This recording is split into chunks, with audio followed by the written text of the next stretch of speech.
ကြည်တော်ရှင်ဆရာတော်ရှင်သူမြတ်ကြီးဖျားယနေ့ည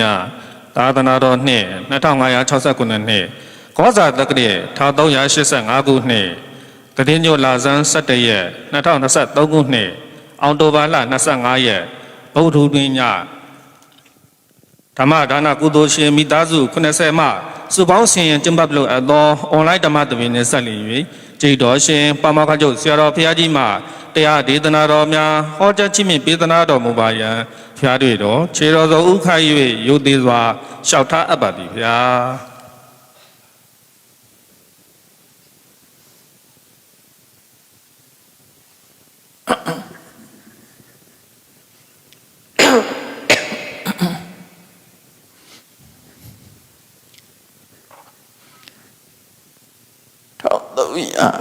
85ခုနှစ်တရညလာဇန်17ရက်2023ခုနှစ်အောက်တိုဘာလ25ရက်ဗုဒ္ဓဟူးနေ့ည၌အွန်လိုင်းမှာဟောကြားအပ်သောအလုံးကိုဆွလွတ်နိုင်မှာ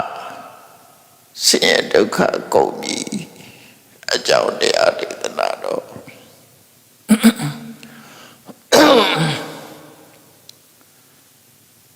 ရသော်ပြာကတုတ်တန်တစ်ခုမှာတပ္ပံအဘိသနာ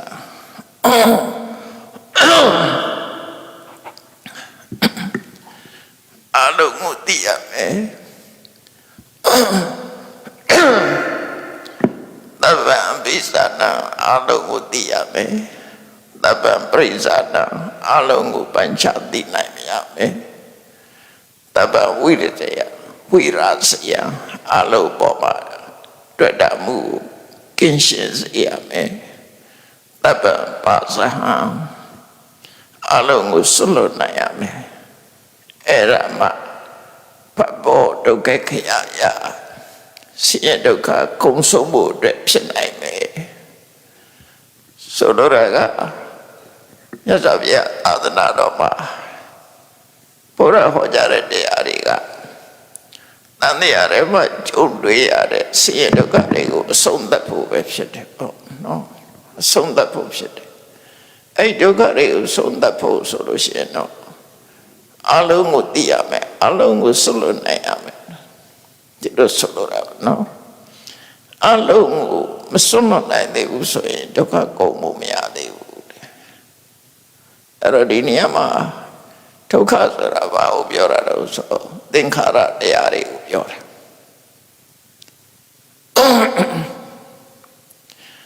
ယံကိစီဝိရိတံ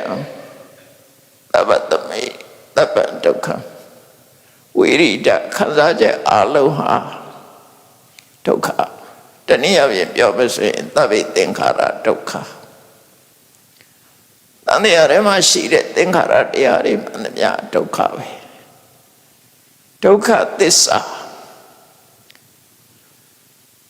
လောကမှာရှိတဲ့ခန္ဓာ၅ပါးယုံနာတရားတွေအဒုက္ခသစ္စာပဲအဲ့ဒီဒုက္ခသစ္စာကိုဖန်တီးပေးနေတဲ့ဒုက္ခကိုဖန်တီးပေးနေတဲ့တဏှာကိုသမုကိရိတာရိကံတွေကိုသမုဒိယသစ္စာဒုက္ခနဲ့သမုဒိယနှစ်ခုမဖြစ်တော့တာကိုនិရောဓသစ္စာမဖြစ်အောင်လှုပ်ဆောင်ရမယ်နိလန်ကဘက်ကသစ္စာတော့သစ္စာလေးကဆိုတယ်အဲ့တော့မြတ်စွာဘုရားဒီနေရာမှာတပ္ပံပိသနာပရိသနာဝိရာဇယံပါဇဟံဘဘောဒုက္ခခယယတန်ရုပ်ပါဠိတော်မှာဒီသုတ်တန်တစ်ခုရှိတယ်တခြားသုတ်တန်တွေလည်းရှိသေးတယ်ဒီပုံစံဟောတာနော်အဲ့တော့ဒီသုတ်တန်ကိုနားလည်မယ်ဆိုလို့ရှိရင်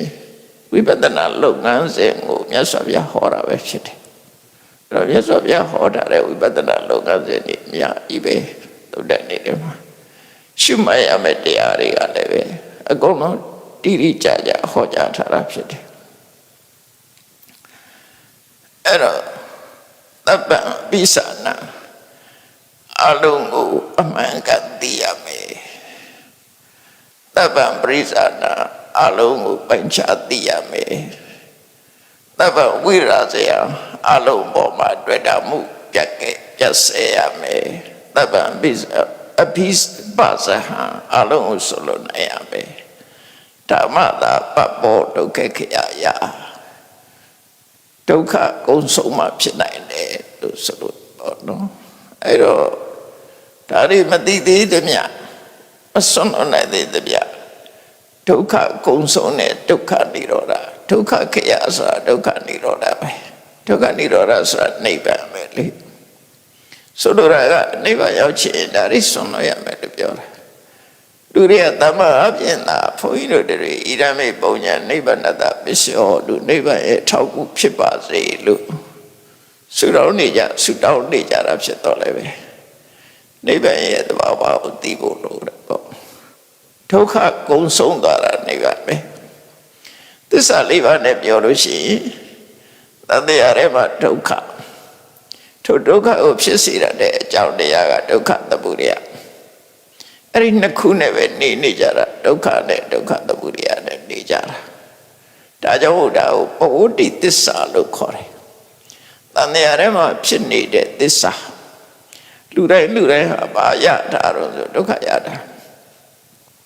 ယုံနာရတာဒုက္ခရတာဘဝရတာဒုက္ခရတာသူရှင်ပြေးနေတဲ့အခါကျတော့ဒုက္ခလို့မထင်ဘူးလေသူကသို့တော့ဒုက္ခဆိုတဲ့သဘောတရားဟာလူတွေကပြောနေရအပြိုးဆိုရှိတယ်နော်မကောင်းတာလုပ်ပြီးပြောတာများတယ်ကောင်းတာလုပ်တဲ့လူလည်းမပြောရဘူးလားဥပမာပဲပရာဟိတတွေလုပ်တယ်ပြောနေကြတယ်ရှိတ်သားတွေသွားတယ်တရားစခန်းတွေဝင်တယ်မပြောကြဘူးလားပြောတယ်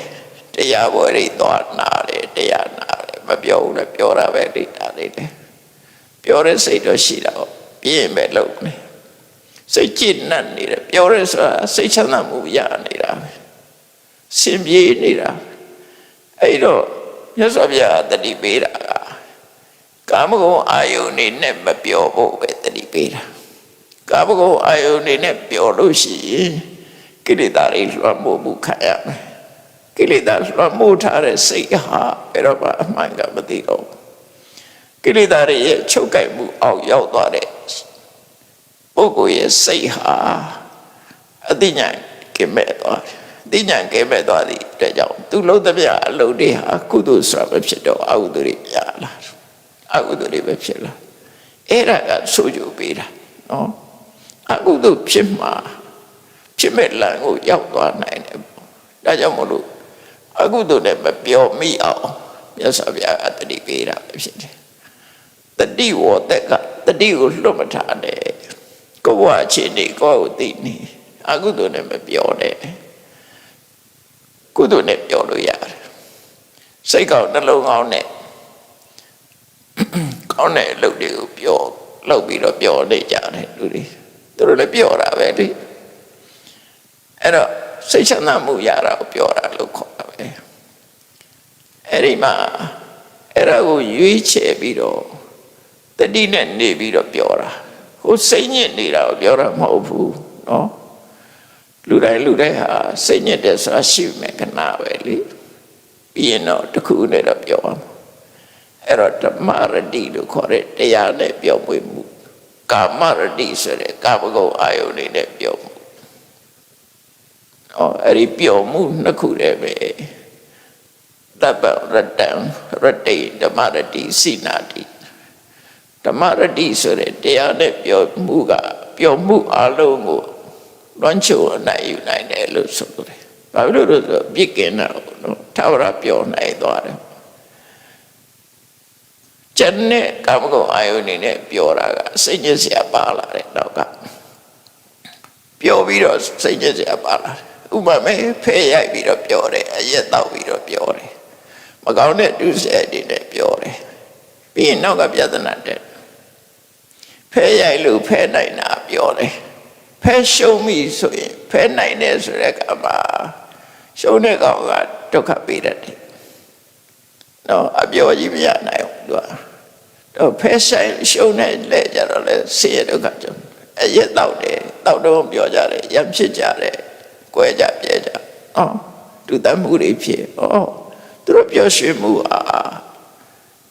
တ တကယ်ပြောရှင်မှုအစစ်မဟုတ်ဘူးခိတ္တကနာလေးပဲပြောတယ်အဲ့ဒါမျိုးနဲ့မပြောဘူးပဲလို့လေပေါ့မြတ်စွာဘုရားဟောတာနော်အဲ့ဒါမှမြတ်မြတ်တာဟောပေးတာပါမြတ်မြတ်တာအကျိုးရှိတဲ့ပြောခြင်းနဲ့ပြောလို့ရတယ်အဲ့ဒါတွေကဒီတတိထားရမယ့်အချက်တွေပေါ့နော်အဲ့လိုဆိုလိုတာပေါ့အဲ့တော့လောကမှာအမှန်တရားကိုသိပြီးတော့ဘဝမှာကိုရထားတာကဒုက္ခဘာကြောင့်ရတာလဲဆိုရင်ကိလေသာကြောင့်ရတာအဲ့ဒါကိုပဲအမှန်တရားအကြောင်းနဲ့အကျိုးဒုက္ခသစ္စာသမုဒယသစ္စာလို့ပြောတယ်ဒါတို့ဘောခေါ်လိုက်တာအရှိတိုင်းပြောရင်ဒုက္ခသမုဒယဒုက္ခဆိုတာကျင့်တ်เสียမကောင်းတဲ့ဘဝဒုက္ခသမုဒယဆိုတာအဲ့ကျင့်တ်เสียမကောင်းတဲ့အခြေအနေတစ်ခုကိုရထားတာသို့မဟုတ်ဒုက္ခဆိုတာသင်္ခါရတရားတွေကိုရထားတာလောကီသင်္ခါရတရားတွေကိုရဒုက္ခသမုဒယဆိုတာအဲ့ဒီသင်္ခါရတရားဆိုတာခန္ဓာ၅ပါးပဲယုံနဲ့နှစ်ပါးပဲအဲ့တော့ယုံနဲ့နှစ်ပါးဒုက္ခအဲ့ဒီဒုက္ခရထားတာကိလေသာကြောင့်ရတာအဲ့ဒီမဲ့အဓိကတဏှာဆိုပြီးတော့ဒုက္ခသမုဒယအဲ့ဒီနှစ်ခုနဲ့နေကြအဲ့တော့ဒုက္ခကိုဖယ်ရမှာလားသမုဒယကိုဖယ်ရမှာလားလို့ဆိုရသော်ဗျာတပည့်စကြာတရားဟောတော့ငရေရှင်းထားတာနော်ဒုက္ခချုပ်အောင်မလုပ်ရမလဲဒုက္ခនិရောဓကိုရခြင်းမလုပ်ရမလဲလို့ရသော်ဗျာဟောတော့ယောတတ္တယေဝတတ္တယအာတိတဝိရာကောစာကောပတိနေတဲ့ကောမုဒ္ဒိနာ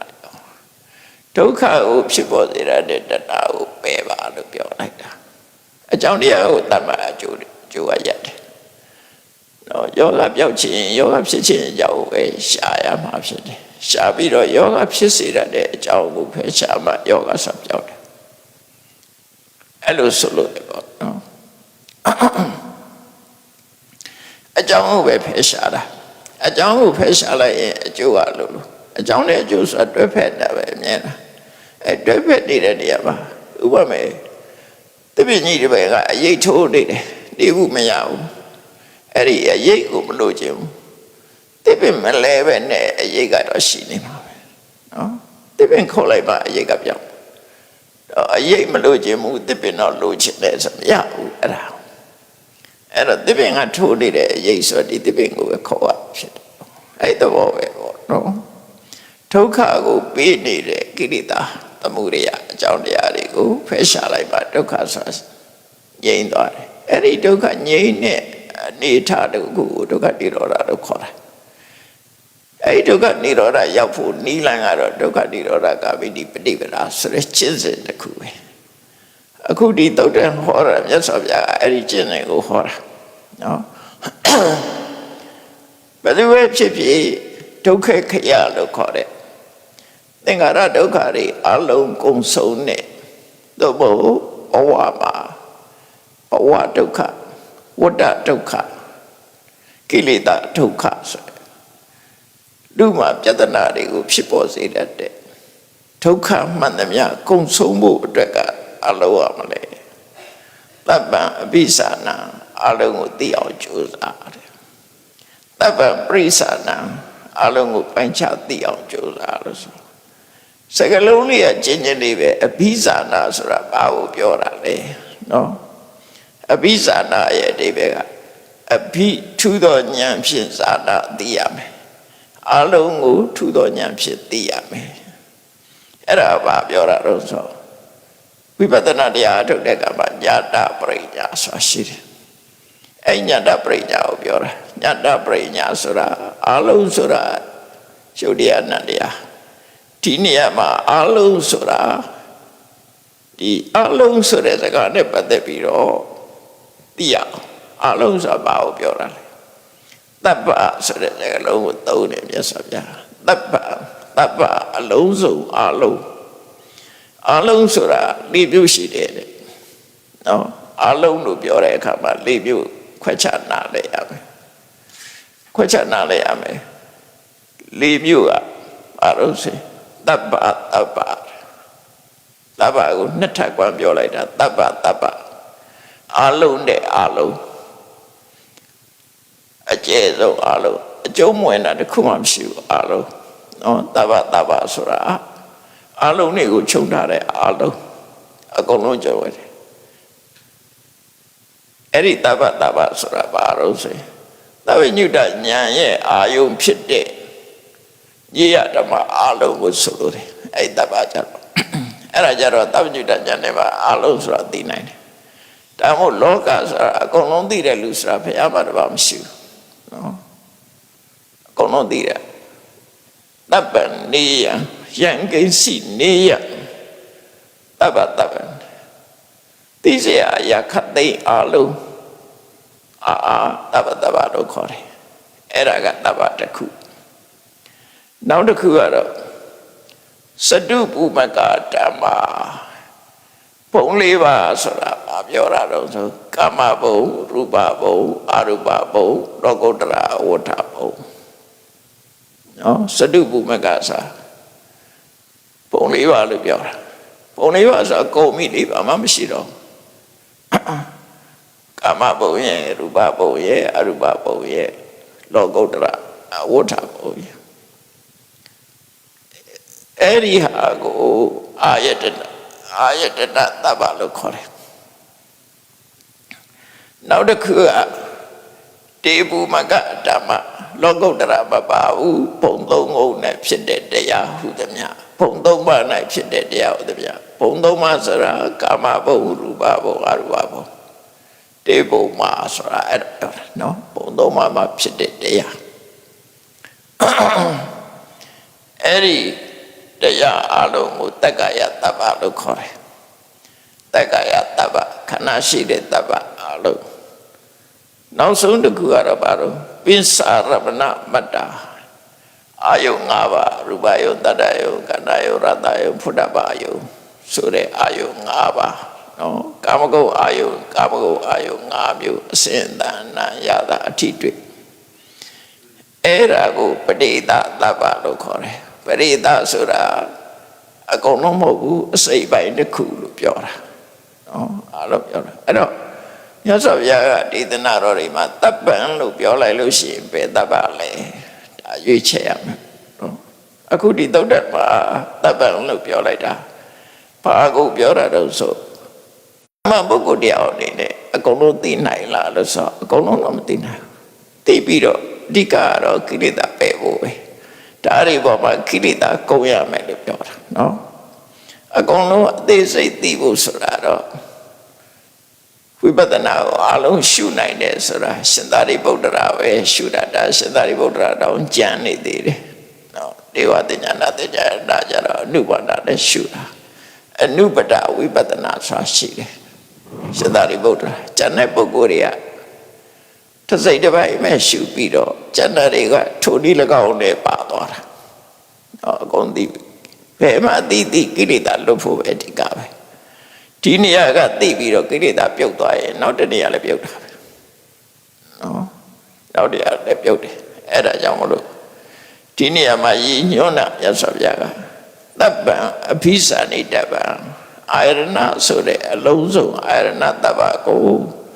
သိအောင်လုပ်ရမယ်အဲ့တော့သိအောင်လုပ်ရမယ်ဆိုတော့ဘယ်လိုသိတာတော့လို့ဆိုညတပရိညာအနေနဲ့သိရမယ်တရားသဘာဝအနေနဲ့တရားမဟုတ်ဘူးဓမ္မတတ္တဖြစ်တယ်ဆိုတာသိရအဲ့တော့ဘယ်ဟာတွေတော့မေးလိုက်လို့ရှိရင်ကိုယ်တဏ္ဍမှာရှိနေတဲ့အရာတွေတော့လည်းပြောရင်မျက်စိနဲ့ပတ်သက်တာ၅ခုနားနဲ့ပတ်သက်တာ၅ခုနှာခေါင်းနဲ့ပတ်သက်တာ၅ခုလက်ရနဲ့ပတ်သက်ပြီးတော့၅ခုကိုယ်ကာယနဲ့ပတ်သက်တာ၅ခုမနဆိုတဲ့ဘဝင်စိတ်နဲ့ပတ်သက်တာ၅ခုအဲ့30ကိုပြောတာနော်အဲ့ဒါတွေကိုဒီနေရာမှာတပ်ပါလို့ဆိုလို့တယ်ဒါတွေကလူတွေမှာမရှိဘူးလားဆိုရှိတယ်ကဲအဲ့တော့မျက်စိနဲ့ပတ်သက်ပြီးတော့၅ခုဆိုတာပါလေလူတိုင်းမျက်စိဆိုတာသိနေကြတယ် မျက်စိဆိုတာလောကဝါရနဲ့ပြောလိုက်လို့ရှိရင်မျက်စိကြီးတစ်ခုလုံးကိုဒီနေရာမှာစက္ခုလို့ဆိုလိုက်လို့ရှိရင်မျက်စိကြီးတစ်ခုလုံးကိုဆိုလိုတာတဲ့ကံကြောင့်ဖြစ်တတ်တဲ့စက္ခုပတာရမျက်စိအကြည့်တက်ကလေးကိုဆိုလို့လည်းပေါ့ဒါပေမဲ့ဒီအကြည့်တက်လေးကသူထီးထီးနေလို့မရဘူးကျန်တာတွေနဲ့ရောနေတာရောနေတာခွဲခြားလို့မရတော့အောင်ရောနေတာတွဲနေတာအဲ့ကြောင့်လို့အဓိကကတော့အကြည့်တက်ကိုဥဆောင်ပြီးပြောပြမယ်လို့အလုံးရောထားတဲ့အရာတစ်ခုမျက်စိရှိတယ်အဲ့ဒီမှာမျက်စိမှာလာပြီးတော့ထင်ဟပ်တဲ့အဆင့်အာယုံရှိတယ်အဲ့ဒီနှစ်ခုဆုံလိုက်တဲ့အခါမှာမြင်သိစိတ်ဆိုတာရှိတယ်မြင်သိစိတ်ပေါ်လာတဲ့နောက်မှာအာယုံနဲ့စိတ်နဲ့ဆက်သက်ပြီးတဲ့ဖတ်တာဆိုတာပါလာတယ်နော်အဲ့ဒီဖတ်တာကြောင့်ဖြစ်တဲ့စိတ်ခံစားမှုဒုက္ခဒုက္ခအဒုက္ခမဒုက္ခဆိုတဲ့ဝေဒနာ၃မျိုးပါလာတယ်၅မျိုးအလုံးနော်အဲ့တော့လူတိုင်းမှာဒါရှိတယ်လူတိုင်းမှာရှိတယ်ရှေ့ပိုင်းနှစ်ခုကကွဲပြားခြားလာတယ်နောက်ဟာတွေကပုံစံတူသွားတယ်ပုံစံတူလို့ဒါပဲလားလို့ဆိုမဟုတ်ဘူးနော်စက္ခုဝိညာဉ်နဲ့သောတာဝိညာဉ်ကတစ်ခုစီမျက်စိပေါ်မှာဖြစ်တဲ့စိတ်နဲ့နားပေါ်မှာဖြစ်တဲ့စိတ်ကတစ်ခုစီမျက်စိမှာဖြစ်တဲ့စိတ်ကပြောင်းပြီးတော့နားပဲပြောင်းပြီးဖြစ်တာမဟုတ်ဘူးနှာခေါင်းပြောင်းပြီးတော့ဖြစ်တာမဟုတ်ဘူးမျက်စိမှာဖြစ်တဲ့စက္ခုဝိညာဉ်စိတ်သည်သူ့အကြောင်းနဲ့သူဖြစ်တာဖြစ်တယ်အဲ့ဒီစိတ်သည်သောတာဝိညာဉ်ဖြစ်တာမဟုတ်ဘူးလို့ဆိုလို့တယ်နားကအတန်ကြားပြီးတော့ကြားတဲ့သောတာဝိညာဉ်စိတ်ဆိုတာသူ့အကြောင်းနဲ့သူဖြစ်တာစက္ခုဝိညာဉ်စိတ်နဲ့သူ့နဲ့တူသလားဆိုမတူသို့တော့စိတ်ဆိုတဲ့သဘောတရားအနေနဲ့အတူတူပဲဒါပေမဲ့ဒီစိတ်မဟုတ်ဘူးနော်ဒီစိတ်မဟုတ်ဘူးမြေရည်တဲ့တောင်သွားပြီးတော့ရေတစ်ခွက်ခတ်တောက်ကြည့်လိုက်မြေနောက်တစ်ခါထပ်ခါအဲ့ဒီရေဟုတ်သေးရလားစီးနေတာမဟုတ်တော့ဘူးလေနော်အဲ့ဒီမဟုတ်တော့နောက်ရေဖြစ်သွားပြီတော့အဲ့ဒီသဘောပဲဒီစိတ်လို့ပြောပြီးမဲ့ဒီစိတ်မဟုတ်ဒီစိတ်ကပြီးသွားပြီချုပ်သွားပြီအဲ့တော့စကုဝိညာဉ်စိတ်သည်သောတာဝိညာဉ်စိတ်ဖြစ်တာမဟုတ်ဘူးကာဏဝိညာဉ်စိတ်စသည်ဖြစ်တာမဟုတ်ဘူးစကုဝိညာဉ်စိတ်ကသူ့အကြောင်းနဲ့သူဖြစ်တယ်သောတာဝိညာဉ်စိတ်ကလည်းသူ့အကြောင်းနဲ့သူဖြစ်တယ်ကာဏဝိညာဉ်ဒီစိတ်တွေကသူ့အကြောင်းနဲ့သူဖြစ်ကြတာအကြီးပဲမျက်စိထဲမှာထင်လာတဲ့ရူပယုံနဲ့မထင်တဲ့ရူပယုံနှစ်ခုရှိတယ်မထင်တာလည်းရူပယုံပဲထင်လာမှရူပယုံမဟုတ်ဘူးနော်သူကမျက်စိနဲ့သာကြည့်လို့ရတာမဟုတ်ဘူးသူ့ကိုဓမ္မယုံလို့မခေါ်လို့မရဘူးနော်မျက်စိထဲမှာထင်လာမှရူပယုံမထင်ရင်ရူပယုံမဟုတ်ဘူးလို့ပြောလို့မရဘူးသူကရူပယုံပဲဥပမာမဲ့လူဝင်လူထွက်ဖို့တကားကြီးတတ်ထားတယ်ဒီတကားကိုပိတ်ထားတယ်လူဝင်လူထွက်မလုပ်ဘူးတကားဆိုတာဝင်မှုထွက်ဖို့ထားတာအဲ့ဒီတကားကအသိပိတ်ထားတယ်အသိပိတ်လိုက်တဲ့ကသူ့ကိုတကားလို့မခေါ်ဘူးဆိုတာမရှိဘူးတကားပဲနော်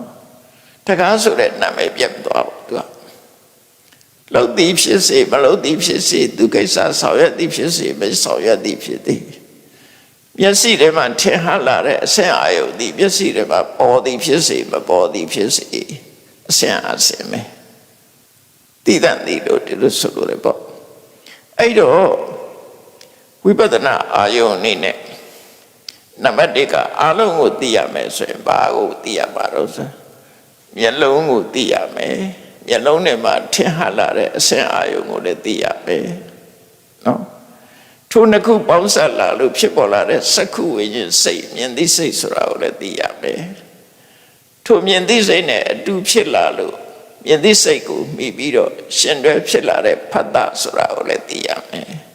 ထိုဖတ်တာကြောင့်ဖြစ်လာတဲ့မြင်သိစိတ်နဲ့ပတ်သက်တဲ့ဖတ်တာကြောင့်ဖြစ်လာတဲ့စိတ်ခံစားချက်ကောင်းတယ်မကောင်းဘူးကျဉ်တ်တယ်မကျဉ်တ်ဘူးเนาะမြင်ပြီးတဲ့နောက်မှာအဲ့ဒီအာယုံဟာကိုယ်စိတ်ထဲမှာကျဉ်တ်တယ်မကျဉ်တ်ဘူး ကိုမှအစင်ပြေတယ်မပြေဘူးစင်ပြေတာလည်းမဟုတ်ဘူးစင်မပြေတာလည်းမဟုတ်ဘူးဆိုဝေဒနာ၃မျိုးအဲ့ဒီဝေဒနာ၃မျိုးကလည်းမျက်စိနဲ့ပတ်သက်ပြီးဖြစ်လာတဲ့ဝေဒနာ၃မျိုးအဲ့တော့မျက်စိနဲ့ပတ်သက်ပြီးတော့ဒီလို၃မျိုးအလုံးပေါင်း၅မျိုးရှိတယ်အဲ့ဒါကိုသိအောင်လုပ်ပါလို့ပြောရတယ်မြတ်စွာဘုရားအဘိဇာနာသိအောင်လုပ်ဆိုတာဘယ်လိုသိရမှာလဲစက္ခုအားယုတ်တရားတသက်တာဖြစ်တယ်မျက်လုံးဆိုတာယုတ်တရားသာဖြစ်တယ်ကံကြောင့်ဖြစ်တဲ့ယုတ်တရားတသက်ပြတာဖြစ်တယ်အစင်အာယုံဆိုတာကံစိတ်ဥဒုအာရအကြောင်း၄ပါးကြောင့်ဖြစ်လာတဲ့အစင်ယုတ်တသက်တာဖြစ်တယ်ငါမဟုတ်ဘူးဓမ္မတသက်တာဖြစ်တယ်လို့တဘာဝတဲ့ဓမ္မတွေရဲ့သဘောကိုသိတာအဲ့ဒါကိုညာတပရိညာလို့ခေါ်တယ်သူ့တဘာဝအတိုင်းသိရမယ်သိလိုက်သိတဲ့ကြောင့်ငါမဟုတ်ဘူးတတ္တဝမဟုတ်ဘူးငါဟာလည်းမဟုတ်ဘူးနော်တဘာဝတရားတသက်များတာဖြစ်တယ်မျက်စိသည်တဘာဝတရားတသက်များတာဖြစ်တယ်ဘယ်သူကထုတ်လုပ်တာတော့ကံကထုတ်လုပ်တာဘယ်သူတွေကထောက်ပံ့ပေးတော့စိတ်တို့ဥဒုတို့အာရတို့ကထောက်ပံ့ပေးတာရုပ်တရားရဲ့အကြောင်း၅မျိုးပြထားတယ်ဘာတွေတော့ဆိုအဝိဇ္ဇာရဲ့တဏှာရဲ့ဥပါဒာရဲ့ကံရဲ့အာဟာရရဲ့ရုပ်တရားရဲ့အကြောင်းကိုငါပြောပြအဝိဇ္ဇာတဏှာဆိုတာကအဝိဇ္ဇာတဏှာဥပါဒာအဲ့ဒီသုံးခုကကံကိုဖြစ်စေရတဲ့အကြောင်းတရားတွေအဲ့ဒီအဝိဇ္ဇာဆိုတဲ့အမှန်မသိမှုနော်တဏှာဆိုတဲ့တွေ့တာမှုဥပါဒံဆိုတဲ့ဆွဲလမ်းမှုအဲ့ဒါကိုအကြောင်းပြုပြီးဆိုလိုတာကိလေသာပဲရှုံးပြောလိုက်မယ်ဆိုရင်ကိလေသာပဲအဝိဇ္ဇာလည်းကိလေသာပဲတဏှာလည်းကိလေသာပဲဥပါဒံလည်းကိလေသာပဲဥပါဒံကြတော့တဏှာနဲ့ဒိဋ္ဌိနှစ်ခုအဲ့ဒီကိလေသာကိုကိလေသာကြောင့်ကောင်းမှုမကောင်းမှုတွေကိုလုပ်တယ်အဲ့ဒါကံနော်အကယ်၍အဝိဇ္ဇာတဏှာဥပါဒံမရှိဘူးဆိုရင်ကံမဖြစ်ဘူးသူတို့ကြောင့်ကံဖြစ်တာဒါကြောင့်မို့သူတို့အကြောင်းနဲ့ထည့်ထားတာနော်ကံကိုဖြစ်စေတဲ့အကြောင်းတရားတွေအဲ့ဒါရဲ့ကံကြောင့်မျက်စိရတာနော်ကံမကောင်းအကြောင်းမလာတဲ့ပုဂ္ဂိုလ်တွေကမွေးတယ်မျက်စိပါမလားတတိကံလို့ခေါ်တာပေါ့မိခင်ဝါနဲ့ကံလာတာရှိတယ်ပေါ့အဲ့တော့စက္ခုကိုဖန်နေပေးတာကကိုဖန်နေတာလည်းမဟုတ်ဘူးကိုအမေကဖန်နေတာလည်းမဟုတ်ဘူးကိုဖေကဖန်နေပေးတာလည်းမဟုတ်ဘူးကံတရားကဖန်နေပေးတာဖြစ်တော့မျက်လုံးဟာငါလည်းမဟုတ်ဘူးငါဟာလည်းမဟုတ်ဘူးအကြောင်းတရားတိုက်ဆိုင်ပြီးတော့သူကသူဖြစ်လာတာဖြစ်တယ်သင်္ခါရတရားတသက်မြတာဖြစ်တယ်လို့တဘာဝတရားတသက်ကိုသိတာယတာပရိညာပဲပထမအဲ့ဒီသိရနောက်အစင်အာယုံဆိုတာဟာမျက်စိထဲမှာလာပြီးတော့ပေါ်တတ်တဲ့အရာမျက်စိကိုအမိပြုပြီးတော့ဖြစ်တဲ့စိတ်နဲ့သာသိနိုင်တယ်နားနဲ့မမြင်အောင်အစင်အာယုံကိုနားနဲ့သိလို့မရဘူးနော်နားမှာမိပြီးတော့ဖြစ်တဲ့စိတ်ကအစင်အာယုံကိုမသိဘူးစင်အာယုံကိုသိတာဟာမျက်စိကိုမိပြီးတော့ဖြစ်တဲ့စိတ်ကပါသိတယ်ဒါကြောင့်မို့မျက်စိမှသာထင်ဟလာနိုင်တယ်နားမှာတော့မထင်ဟနိုင်ဘူးအဲ့တော့ရူပဆိုတဲ့အစင်ယုတ်ဟာမျက်စိရဲ့ဗာမြင်တဲ့ကာလာတို့ဖုံးတို့ပေါ့အဲ့ဒီအစင်ယုတ်ဟာကံစိတ်ဥဒ္ဒရာအကြောင်းလေးပြောကြောင့်ဖြစ်တာဖြစ်တယ်အဲ့ဒါလည်းပဲသူ့အကြောင်းနဲ့သူဖြစ်တာငါလည်းမဟုတ်ဘူးငါလည်းမဟုတ်ဘူးလို့သိတယ်မျက်စိမှာသာပေါ်လာလို့မျက်စိနဲ့သာသိနိုင်တဲ့ရုပ်တစ်မျိုးပဲဟောတာသူတို့နှစ်ခုသိသူတို့နှစ်ခု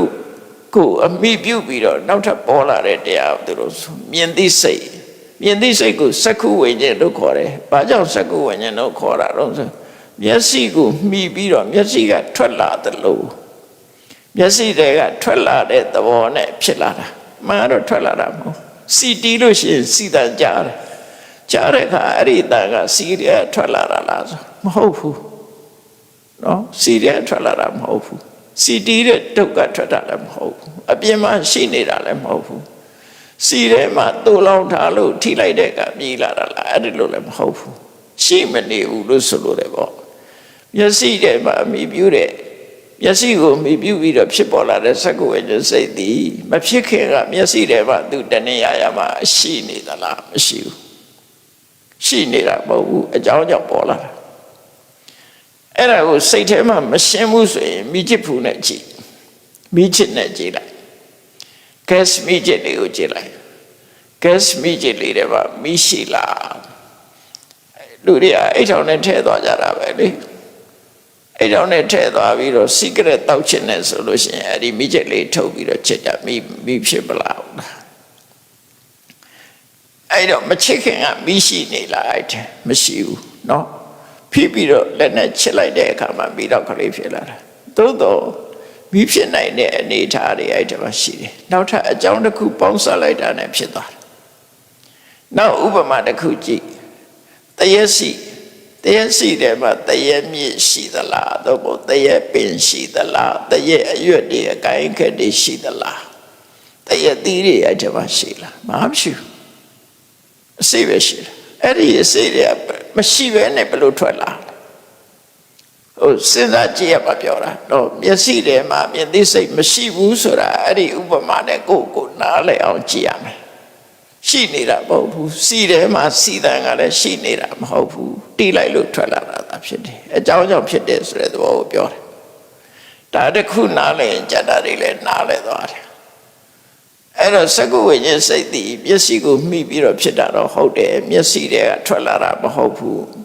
မျက်စိထဲမှာတဏှာရမှာအောင်းပြီးတော့တူလောင်ထားတာလည်းမရှိဘူးခုခေတ်လို install လုပ်ထားတာမရှိဘူး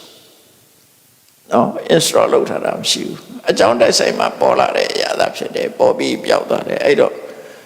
မြင်သိစိတ်ဆိုတဲ့စက္ကဝိညာဉ်စိတ်ကလည်းငါလည်းမဟုတ်ဘူးငါလည်းမဟုတ်ဘူးသူ့အကြောင်းနဲ့သူဖြစ်လာတာသူဖြစ်ပြီးတော့လည်းသူကသူရပ်တည်တာမဟုတ်ပြောက်သွားတာဒီလိုဆိုလို့နော်အဲ့ဒါကိုသိတာကိုအဘိဇာနာအလုံးကိုသိရမယ်ဆိုစက္ခုံအဘိဇာနာမျက်လုံးကိုသိရမယ်ဆိုတာအဲ့ဒါပဲမျက်လုံးဆိုတာယုတ်တရားတက်တက်တာဖြစ်တယ်ငါမဟုတ်ဘူးညာတပရိညာနဲ့သိတယ်အစင်းကိုသိတယ်ညာတပရိညာနဲ့သိတယ်ညာတပရိညာဆိုတာသဘာဝတရားကိုလက္ခဏာရှုတော့ကနေပြီးသဘာဝလက္ခဏာရှုတော့ကနေပြီးတော့သိတယ်အသိကိုဆိုလို့တယ်ပေါ့အဲ့တော့ဝိပဿနာတရားထုတ်ပြီးဆိုလို့ရှိရင်အဲ့သဘာဝအတိုင်းသိဖို့လိုတယ်ငါမဟုတ်ဘူးနော်မျက်စိကငါမဟုတ်ဘူးယုတ်တရားတက်တက်တာဖြစ်တယ်ငါဟာမဟုတ်ဘူးယုတ်တရားသာဖြစ်တယ်အစင်းအာယုံကလည်းငါမဟုတ်ဘူးယုတ်တရားတက်တက်တာဖြစ်တယ်စက္ခုဝိညာဉ်စိတ်မြင်သိစိတ်ကလည်းငါမဟုတ်ဘူးနန္တရားတက်တက်တာဖြစ်တယ်စက္ခုဝိညာဉ်စိတ်နဲ့တွဲပဲလာတဲ့စက္ခုတံဖတ်တာနော်စက္ခုဝိညာဉ်နဲ့တွဲလာလို့စက္ခုတံဖတ်တာကျန်တဲ့သောတာတံဖတ်တာတွေပါလေရှိလို့ကွဲသွားအောင်ပြောတာနော်မျက်စိကိုမိဖြစ်တဲ့ဖတ်တာအဲ့ဒါလည်းငါမဟုတ်ဘူးစက္ကဝိညာဉ်စိတ်ဖြစ်လို့ဖြစ်တာသူတို့ကအဲ့ဒီဖတ်တာနဲ့ကြုံတဲ့အခါမှာစိတ်ခံစားချက်ပေါ်လာတယ်စိတ်ခံစားချက်ကအာယုပေါ်မှာစိတ်ခံစားမှုဖြစ်လာတယ်ကိုမြင်ရတဲ့အစင်းကကျဉ်တ်တယ်ကိုမြင်ရတဲ့အစင်းပေါ်မှာမကျဉ်တ်ဘူးနော်စိတ်ထဲမှာကြိုက်တယ်မကြိုက်ဘူးကျဉ်တ်တယ်မကျဉ်တ်ဘူးဆိုတဲ့စိတ်ခံစားချက်လာတယ်အဲ့တော့အလုံးဟာငါးခုဖြစ်သွားတယ်အဲ့ဒီငါးခုစလုံးသူကလည်းသူ့ကိုသိရမယ်လို့ပြောတာဒါဝိပဿနာတရားထုတ်ရဝိပဿနာရဲ့အာယုဆိုတာတခြားရှာမှာမဟုတ်ဘူးကမ္မထန်ထိုင်သိဖြစ်စေမနိုင်သိဖြစ်စေမျက်နှလုံးဖွင့်ပြီးတော့မြင်လိုက်တာနဲ့ဒီ process ရှိတယ်ဆိုတာကိုတတိထားနေရမယ်တတိထားရင်သိတယ်နော်မျက်လုံးဖွင့်လိုက်တဲ့အခါမှာမြင်စရာအာယုကမျက်စိတွေရောက်လာတယ်အဲ့ဒါအမြင်မျက်လုံးနဲ့အစင်အာယုံဆုံတာပဲအဲ့ဒီမှာမြင်တယ်ဆိုတဲ့အသိစိတ်ပေါ်လာတယ်အဲ့ဒါနဲ့တစ်ဆက်တည်းဖတ်တာအာယုံနဲ့စိတ်နဲ့ထိတွေ့သွားတယ်ထိတွေ့သွားတဲ့အခါမှာခုနစိတ်ထဲမှာဖြစ်ပေါ်လာတဲ့ feeling ဆိုတဲ့ဝေဒနာနော်အာယုံပေါ်မှာကိုယ်ကြိုက်တယ်ဆိုလို့ရှိရင်ခံစားတယ်ဆိုရင်ဒုက္ခအာယုံပေါ်စိတ်ကမကြိုက်ဘူးဆိုလို့ရှိရင်ဒုက္ခကြိုက်တာလည်းမဟုတ်ဘူးမကြိုက်တာလည်းမဟုတ်ဘူးဆိုလို့ရှိရင်အဒုက္ခမဒုက္ခဩစိတ်ခံစားရဝေဒနာတွေဖြစ်လာအဲ့ဒီငါးခုစလုံးကိုသိဖို့လိုတယ်လို့ပြောတာနော်တပ္ပံပိစနာဆိုအလုံးကိုအဲ့ဒီတိုင်း တဘာဝအတိုင်းသိရမယ်အဲ့တော့ယုံနဲ့နာဖြစ်တာပဲရှိတယ်နှစ်ခုစလုံးအဲ့တော့သစ္စာနဲ့ပြောမယ်ဆိုရင်ဒုက္ခသစ္စာတွေကြီးပဲကောင်းအဲ့တော့ကမ္မထာအထုတ်တဲ့ဆိုတာဒုက္ခသစ္စာတွေဟာကိုကြည့်တာပဲကိုမျက်စိနဲ့မြင်တဲ့ခြေလေးပါ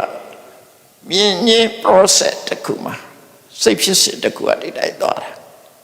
ဒါတော့တော့သိရမယ်နော်နောက်တစ်ခါနားနဲ့ပတ်သက်တာနားရှိတယ်အယစကားနဲ့ပဲပို့နားလဲအောင်ပြောနားရှိတယ်နားရှိတိုင်းအတန်ကြားတာမဟုတ်ဘူးအတန်ပေါ်လာမှအတန်ကြားတာနားကအတန်မှလာထင်ဟပ်ပြီဆိုတဲ့ကမှအတန်ကြားတာနော်နားရှိတိုင်းနားတစ်ခုတည်းနဲ့အတန်ကြားတာမဖြစ်ဘူးနားရှိတယ်အတန်ကနားပေါ်မှာလာပြီးတော့ထင်ဟပ်လာတယ်ထိကြိုက်လာတယ်အဲ့ကြရင်ဇာတိစိတ်ဆိုတဲ့စိတ်ပေါ်လာတယ်ဇာတိစိတ်နဲ့အတူအာယုန်နဲ့စိတ်တွေ့ပြီးတဲ့ဖတ်တာဆိုတာပေါ်လာတယ်အဲ့နောက်မှာစိတ်ခံစားချက်ကိုကြားတဲ့အတန်ကစိတ်ချမ်းသာစရာဆိုရင်ဒုက္ခစိတ်ချမ်းသာစရာမဟုတ်ဘူးဆိုရင်ဒုက္ခဟောဒီလိုလာတာနော်ချမ်းသာစရာလည်းမဟုတ်ဘူးမချမ်းသာစရာလည်းမဟုတ်ဘူးပုံမှန်နေထားပဲဆိုရင်အဒုက္ခမဒုက္ခဟောဝိရဒတုတ်ကိုဖြစ်လာအဲ့ဒီမှာလည်းပဲတပ်ပံပိဿာနာအလုံးကိုသိရမယ်ဖြစ်လာတဲ့ဟာကိုအဲ့တော့ကမ္မထာအထုတ်တဲ့ဆိုတာကမြင်တဲ့အခိုင်လေးမှလည်းလှုပ်လိုက်နားတဲ့မှာအတန်ကြားတဲ့အခိုင်လေးမှလည်းပဲဒီကြားတဲ့အတန်ပေါ်မှာခုလို့ရှုမှလိုက်ဘယ်နှခုဖြစ်သွားလဲ9ခု5ခုဖြစ်သွားတယ်ဆိုတော့သိလိုက်အောင်နော်မျက်စိကြီးမိတ်ပြီးထိနေတဲ့အခါဒါရှုဖို့ပြောတာမဟုတ်ဘူးမြင်တဲ့အချိန်မှာရှုအောင်မြင်လိုက်တဲ့အချိန်မှာအဲ့ဒီ process နဲ့သွားတာ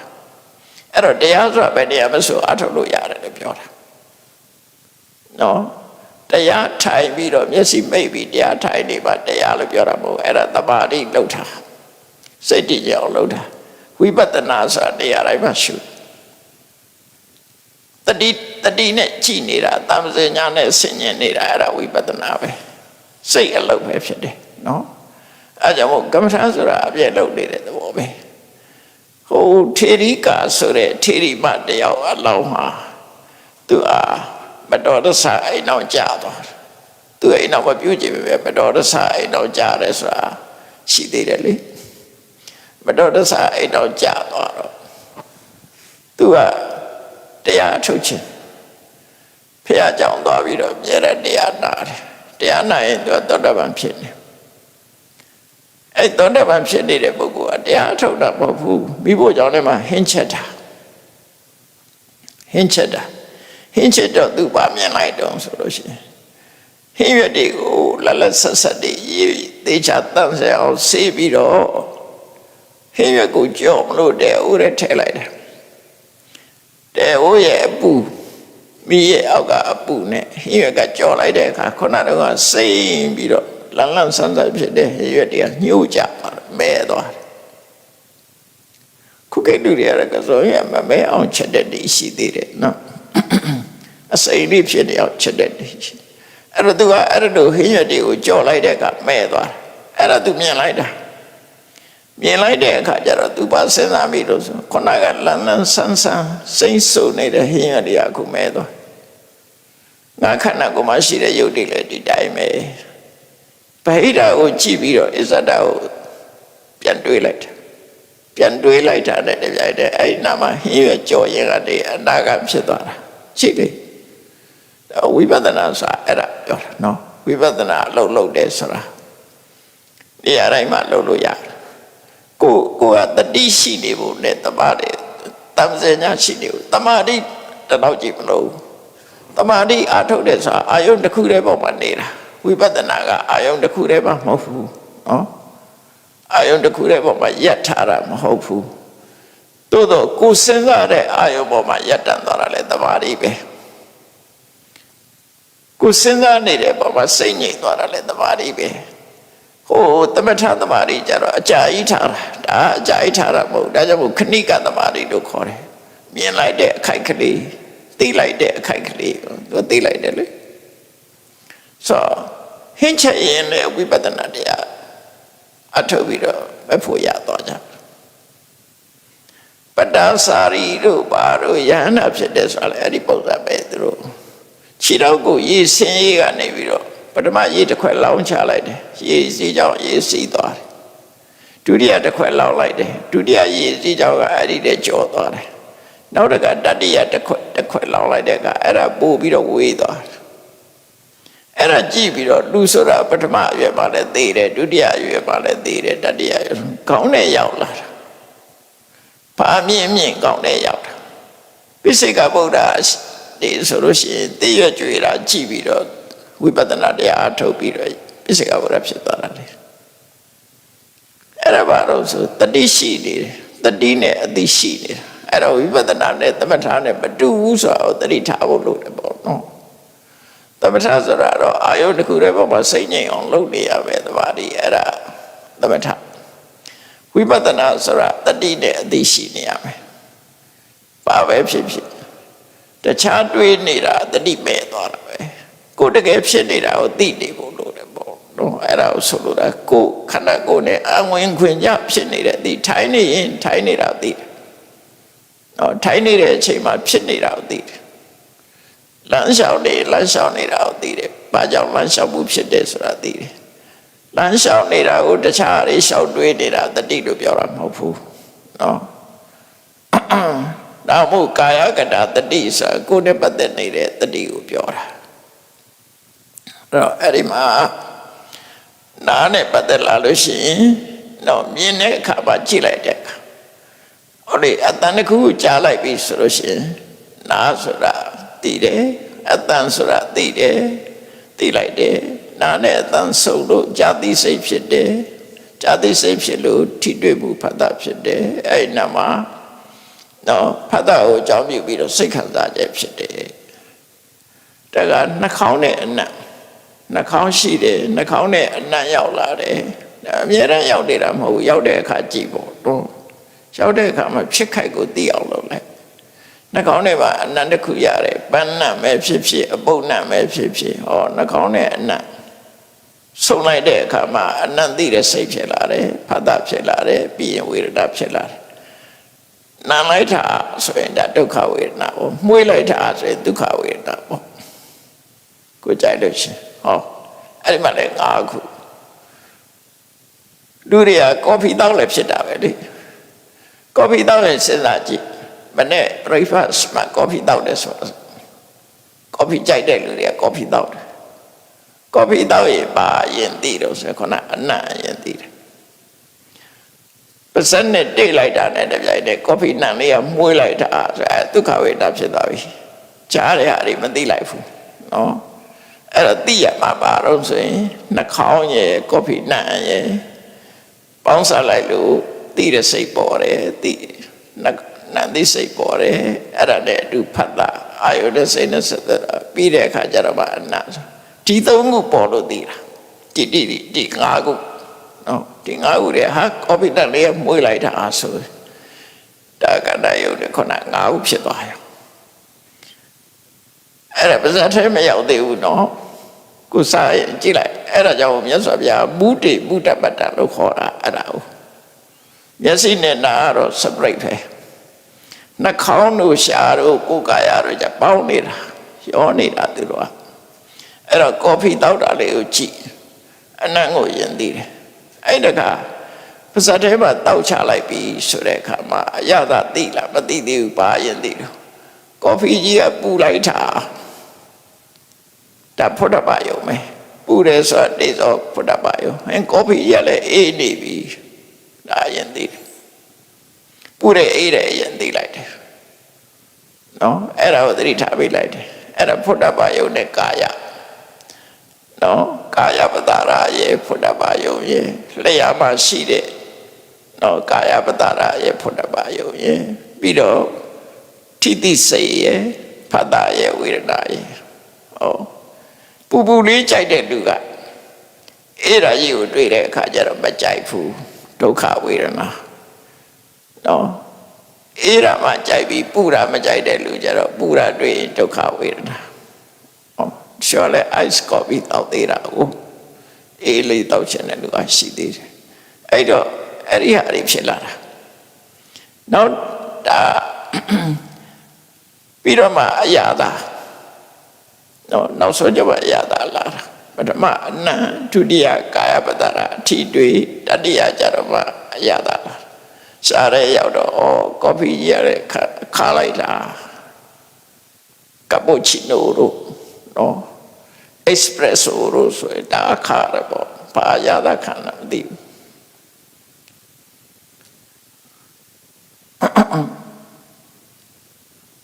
အဲ့ဒီကော်ဖီရဲ့အရာသာတွေ့ရင်ဟောရှားရဲ့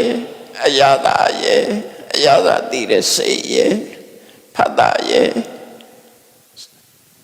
အခါမကြိုက်တဲ့လူကအခါဆိုရင်သူစိတ်တွေမှာဆန့်ကျင်သွားတယ်ဒုက္ခဝေဒနာခါရလေးကိုကြိုက်တဲ့လူကြတော့ကောင်းလိုက်တာကော်ဖီကဒုက္ခဝေဒနာနော်ချိုးရကြိုက်တဲ့လူကြတော့အချိုးလေးနဲ့မှဒုက္ခဝေဒနာခါရသူ့အတွက်ဒုက္ခဝေဒနာဖြစ်သွားတယ်အဲ့လိုဆိုလိုတာအဲ့ဒါကိုယ်တဏ္ဍမှာဖြစ်နေတာတွေကိုကိုယ်သိတာအဲ့ဒါကိုပြောတာမြတ်စွာဘုရားတပ္ပံအဘိဇာနံအလုံးကိုသိအောင်လုပ်ပါလို့ပြောတာဒါဝိပဿနာတရားအထုတ်တာပဲ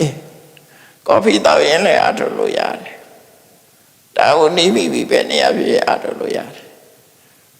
အဲ့ဒါကိုမုဒိမုဒ္ဒမတ္တနောက်တကဝိညာတေဝိညာတမတ္တဆိုတာမျက်စိလည်းမပါဘူးနားလည်းမပါဘူးနှာခေါင်းလည်းမပါဘူးလျှာလည်းမပါဘူးကိုယ်ကာယလည်းမရှိဘူးဒါတွေလည်းမဆက်သေးဘူး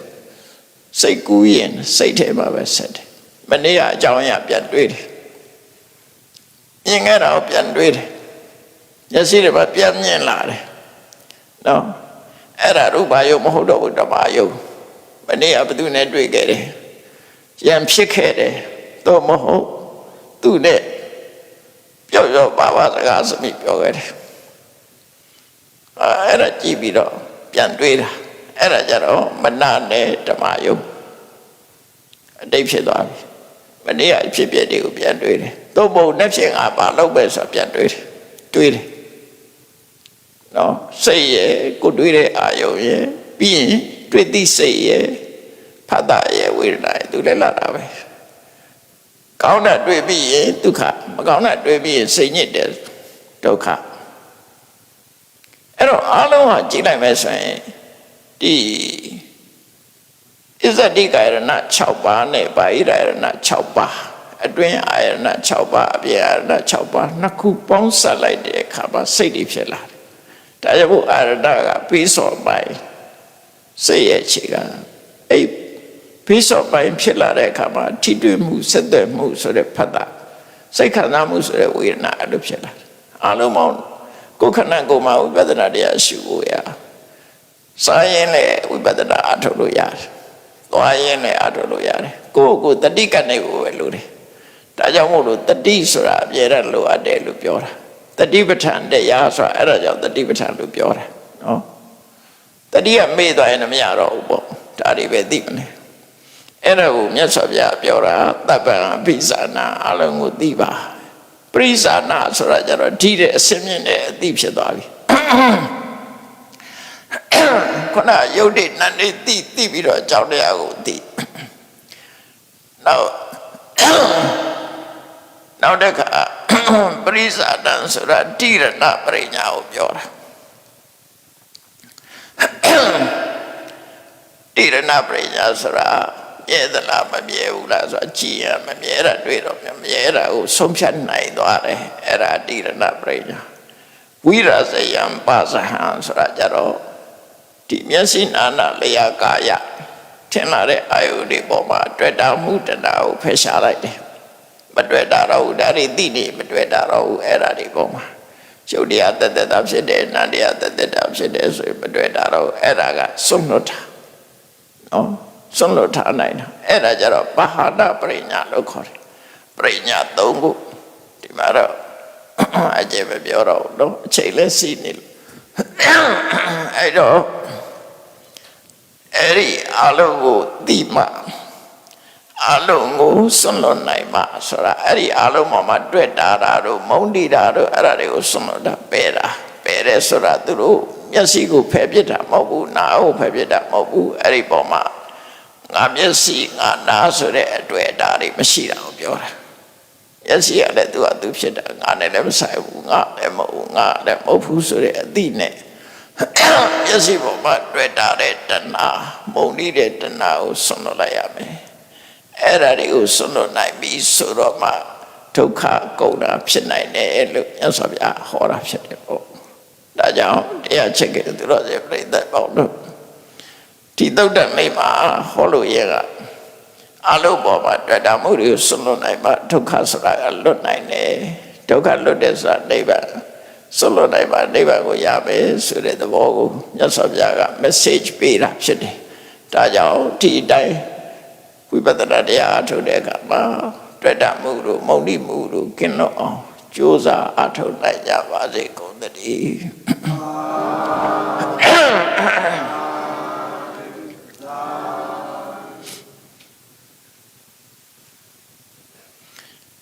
ရှိတဲ့ချာရကဲအလုံးစုံပဲရှင်ဖေယဖေယတပည့်တော်တို့သည်ဓမ္မအတိညာရရှိမှသာလျှင်နိဗ္ဗာန်ချမ်းသာကိုမျက်မှောက်ပြုနိုင်ပါသောကြောင့်ဓမ္မအတိညာရရှိစေရန်ရှိတန်ကြလျက်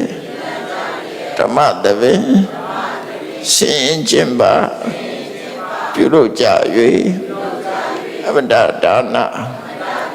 ဓမ္မဒါနတရားလူတော်ကိုပေးလူကြပါကုန်၏တရားတော်မြတ်ကိုရုပ်သိလေးမြတ်စွာမမတ်တာသာအာယုန်ထားလျက်နာကြားကြပါကုန်၏တရားတော်မြတ်ကိုတတ္တဗဝတ္ထုအစုစုတို့ဖြင့်ပူဇော်ကြပါကုန်၏ယနေ့ယခုအထုပ်ပြုလို့ရသောဤကောင်းမှုဤကုသိုလ်စုစုသည်နိဗ္ဗာန်ချမ်းသာ၏အကြောင်းထောက်ပံ့ဖြစ်ပါစေတည်းဤကောင်းမှုဤဖို့ပါကကိုအမိအဖအဖို့အဖွာဆွေမျိုးညာတိတို့အားကုသိုလ်အမြတ်ဝေငှပါကုန်၏အထူးအဖြင့်ကွယ်လွန်သူဆရာကြီးဦးစိတ်ဦးအားကုသိုလ်အမြတ်ဝေငှပါကုန်၏သာသနာတော်ဆောင်တဲ့လောကဆောင်တဲ့တို့အားကုသိုလ်အမြတ်ဝေငှပါကုန်၏31ဘုံကျင့်နေကုန်သောလုံးစုံများစွာတတ္တဝါတို့သည်ကုသိုလ်အမြတ်ကိုယ်စီရကြကုန်သည်ဖြစ်၍ကိုယ်စိတ်နှပြချမ်းသာကြသည်ဖြစ်ကြပါစေကုန်သတည်း